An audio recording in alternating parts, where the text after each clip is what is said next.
बिस्मिल्लाहिर्रहमानिर्रहीम। हज़रत इब्राहीम बिन अदम रहमतुल्लाह अलैह तख्त शाही छोड़ने के बाद कुछ अरसा के लिए किसी बाग की निगहबानी और हिफाजत के लिए मुलाज़म हो गए। बाग के मालिक को इसका कोई इल्म ना था कि ये हज़रत इब्राहीम बिन अदम रहमतुल्लाह अलैह हैं।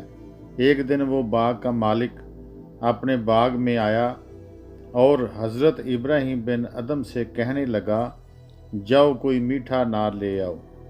हज़रत इब्राहीम बिन अदम गए और एक नार तोड़ कर ले आए। मालिक ने उसे चखा तो वो खट्टा निकला। उसने कहा, कोई दूसरा नार लाओ। चनाचे आप दूसरा ले आए। मालिक ने चखा तो वो भी खट्टा ही निकला। आखिर मालिक ने झंझलाकर कहा कि इतने दिन गुजर गए मगर तुम्हें इतना भी ना पता चला कि अनार मीठा कौन सा है और खट्टा कौन सा। कोई अनार चख कर मीठा लाया होता। हज़रत इब्राहीम बिन अदम रहमतुल्लाह अलैह बोले, मगर आपने बाग मेरे सुपुर्द इसलिए किया है कि मैं इसकी हिफाजत करूं, ना इसलिए कि मैं इसके अनार खाऊं और चखूं।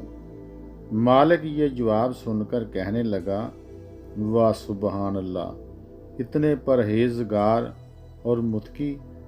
कोई जाने कि आप इब्राहीम बिन अदम रहमतुल्लाह अलैह हैं।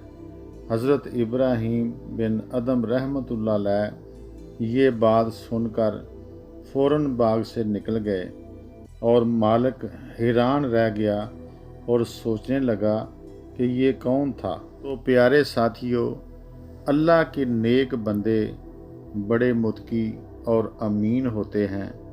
वो कभी किसी के माल में खयानत नहीं करते। सुबहान अल्लाह।